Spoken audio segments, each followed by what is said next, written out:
കഴിഞ്ഞ ദിവസം ഇന്ത്യ 9 സ്ഥലങ്ങളിൽ ആക്രമിച്ചതിൽ ഏറ്റവും ഭീകരമായിട്ടുള്ള ആക്രമണം ഇന്ത്യയുടേത് നടന്നത് ബഹാവൽപൂരിലാണ്. ബഹാവൽപൂർ എന്ന് പറഞ്ഞാൽ നമുക്കറിയാം ജയ്ഷെ മുഹമ്മദിന്റെയും ലഷ്കർ ഇ തോയ്ബയുടെയും ഒക്കെ ആസ്ഥാനമിരിക്കുന്ന സ്ഥലമാണ്.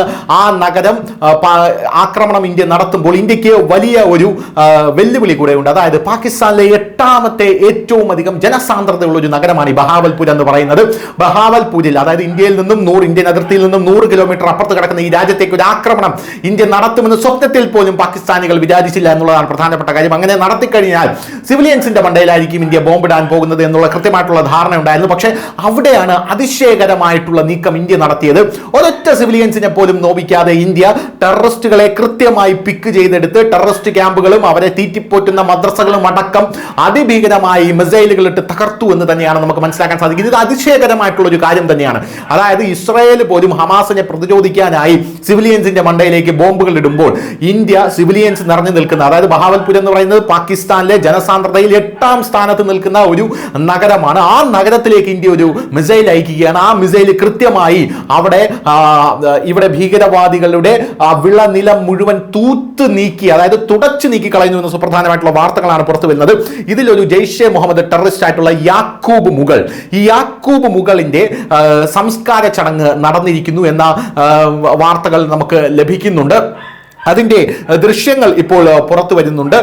പല മാധ്യമങ്ങളും അതിന്റെ ദൃശ്യങ്ങൾ കാണിക്കുന്നുണ്ട് എന്നുള്ളതാണ്. അക്ഷരാർത്ഥത്തിൽ ഭീകരവാദിക്ക് ചുറ്റും നിന്ന് പൊട്ടിക്കരയുകയാണ് അവിടെയുള്ള ഇവന്റെ അനുയായികൾ എന്നുള്ളതാണ് നമുക്ക് മനസ്സിലാക്കാൻ സാധിക്കുന്നത്.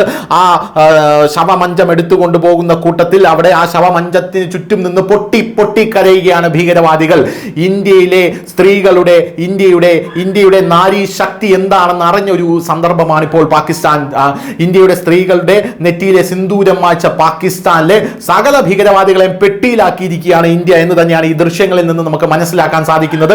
പോരാത്തതിന് അവിടെ ജയ്ഷെ മുഹമ്മദ് ഭീകരനായിട്ടുള്ള അതിന്റെ തലവനായിട്ടുള്ള മസൂദ് അസറിന്റെ കുടുംബത്തെ ഉന്മൂലനം ചെയ്തിരിക്കുകയാണ്. മസൂദ് അസർ പറഞ്ഞിരിക്കുന്നത് എന്തിനാണ് ഇങ്ങനെ ചെയ്തത്, ഇവരുടെ കൂട്ടത്തിൽ ഞാനും കൂടെ മരിച്ചു പോകേണ്ടതായിരുന്നു. അതായത് മസൂദ് അസർ അക്ഷരാർത്ഥത്തിൽ അനാഥനായിരിക്കുന്നു. മസൂദ് അസറിന്റെ മക്കൾ, ഭാര്യ, മസൂദ് അസറിന്റെ പേരക്കുട്ടികൾ, അങ്ങനെയുള്ള സകല ആൾക്കാരെയും 10 ബന്ധുക്കളെ അടക്കം ചുട്ട് ചാമ്പലാക്കിയിരിക്കുകയാണ് ഭാരതം എന്നുള്ളതാണ് റിപ്പോർട്ടുകൾ വഴി നമുക്ക് മനസ്സിലാക്കാൻ സാധിക്കുന്നത്. ഇന്ത്യൻ ആർമി ആക്ഷൻ മൂഡിലേക്ക് മാറിക്കഴിഞ്ഞാൽ പിന്നെ പാകിസ്ഥാൻ ഭൂമുഖത്തുണ്ടാകില്ല എന്നുള്ളതിന്റെ ഏറ്റവും വലിയ തെളിവാണ് ഇതിൽ നിന്ന് കാണാനായി സാധിക്കുന്നത്. News desk, news India Malayalam.